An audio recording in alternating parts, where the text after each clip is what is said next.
আসসালামু আলাইকুম ওয়া রাহমাতুল্লাহি ওয়া বারাকাতুহু নাহমাদুহু ওয়া নুসাল্লি আলা রাসূলিহিল কারীম আম্মা বা'দ। সম্মানিত দিনী ভাই ও বোনেরা, আপনারা সকলেই কেমন আছেন? আশা করি আল্লাহ সুবহানাহু ওয়া তাআলার রহমতে সকলেই ভালো আছেন। আমিও আল্লাহ সুবহানাহু ওয়া তাআলার রহমতে খুবই ভালো আছি, আলহামদুলিল্লাহ। সম্মানিত দিনী ভাই ও বোনেরা, আজকে আপনাদের মাঝে একটি বিষয় নিয়ে আসলাম, চমৎকার একটি বিষয়। বিষয়টি হইতেছে সূরা কাউসার দিয়ে বশীকরণ করার পদ্ধতি। সূরা কাউসার কোরআনে কারীমের মধ্যে সবচেয়ে ছোট্ট একটা সূরা। সূরা কাউসার হইতেছে আউযু বিল্লাহি মিনাশ শাইতানির রাজীম বিসমিল্লাহির রহমানির রহিম ইন্না আ'তাইনাকাল কাউসার ফাসাল্লি লিরাব্বিকা ওয়ানহার ইন্না শানিআকা হুয়াল আবতার। ছোট্ট একটা সূরা, কোরআনে কারীমের সবচেয়ে ছোট্ট একটা সূরা। এই সূরাটি আমরা বশীকরণ করব কিভাবে, অর্থাৎ অন্য ব্যক্তির উপরে আমরা এই আমল দ্বারা কিভাবে তার অন্তরে আমার জন্য মহাব্বত, ভালোবাসা তৈরি করব। চলুন আমরা জেনে নিই। প্রথমে একটি কথা মনে রাখবেন, অনেকেই বলেন হুজুর কোরআনই অনেক আমল করি কিন্তু আমল করেও ফলাফল পাই না।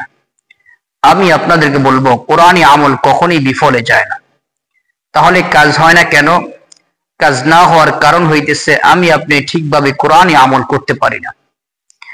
যে ব্যক্তি কোরআনই আমলগুলো এই চারটা বিষয় লক্ষ্য রেখে আমল করবে, ইনশাআল্লাহ অবশ্যই ওই ব্যক্তি আমল করে সফলতা পাইবে, ওই ব্যক্তি আমল করে অবশ্যই উপকারিতা পাইবে ইনশাআল্লাহ।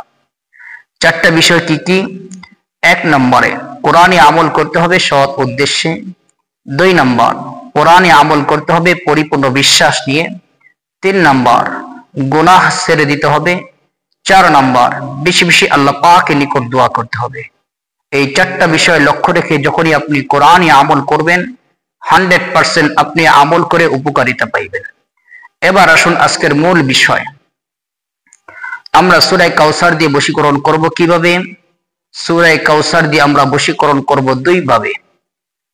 প্রথম পদ্ধতি হইতেছে এশারের নামাজের পরে ঘুমানোর আগে ওযু শহীদ কিবলামুখী হয়ে বসে কয়েকবার ইস্তেগফার পাঠ করবেন, কয়েকবার দুরূদ ইব্রাহিম পাঠ করবেন। এরপর সূরা কাউসার 1000 বার পাঠ করে আবারও কয়েকবার ইস্তেগফার ও দুরূদ শরীফ পাঠ করে আল্লাহ পাকের নিকট দোয়া করবেন। এইভাবে আমলটি একাধারে 11 দিন করবেন। এটা হলো একটা পদ্ধতি। 2 নম্বর পদ্ধতি হইতেছে সূরা কাউসার একটা কাগজের মধ্যে লিখবেন।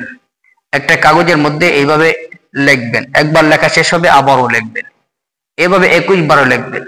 21 বার লিখে ছোট ছোট করে আটার গুলি, আটা দিয়ে যে রুটি বানানো হয় এই ছোট ছোট করে গুলি বানাবেন। এক একটা গুলির ভিতরে একটি করে সূরা কাউসারের লেখা ভিতরে ঢুকাই দিবেন। এরপর আটার গুলিকে এরকম 21টা আটার গুলি বানাবেন। 21টা টুকরা সূরা কাউসার যে লিখে রাখছেন এই টুকরাগুলো আটার গুলির ভিতরে ঢুকাই দিবেন। এরপর এই আটার গুলিগুলো দিনে রোদে এরকম শুকাবেন। বিকাল বেলা সন্ধ্যার আগে আপনি যে কোনো নদীর পাড়ে বসে অথবা পুকুর পাড়ে বসে একবার করে সূরা কাউসার তেলাওয়াত করবেন। একটা আটার গুলি পুকুরে বা নদীতে নিক্ষেপ করবেন। এইভাবে 21 বার সূরা কাউসার পড়বেন, 21টা আটার গুলি নিক্ষেপ করবেন। এইভাবে একই পদ্ধতিতে এই তাদবীরটি করতে হবে 11 দিন। ইনশাআল্লাহ 11 দিনের মধ্যে দেখবেন যার জন্য আপনি এই আমলটি করছেন বা তাদবীরটি করছেন তার অন্তরে আপনার জন্য প্রচুর পরিমাণে মহাব্বত, ভালোবাসা তৈরি হয়ে যাবে ইনশাআল্লাহ। এরকম আরো গুরুত্বপূর্ণ আমল যদি পেতে চান অবশ্যই আমার চ্যানেলটি সাবস্ক্রাইব করে রাখবেন। যে কোনো সমস্যার জন্য কোরআনী আমল যদি পেতে চান অবশ্যই নিয়মিত আমার চ্যানেলটিকে ফলো দিয়ে রাখবেন, অথবা কোনো বিষয় যদি আমলের প্রয়োজন হয় আমার ইমোতে বা হোয়াটসঅ্যাপে মেসেজ দিয়ে রাখবেন। যদি আমার জানা থাকে অবশ্যই আমি আপনাদেরকে আমল দিয়ে দেওয়ার চেষ্টা করব ইনশাআল্লাহ।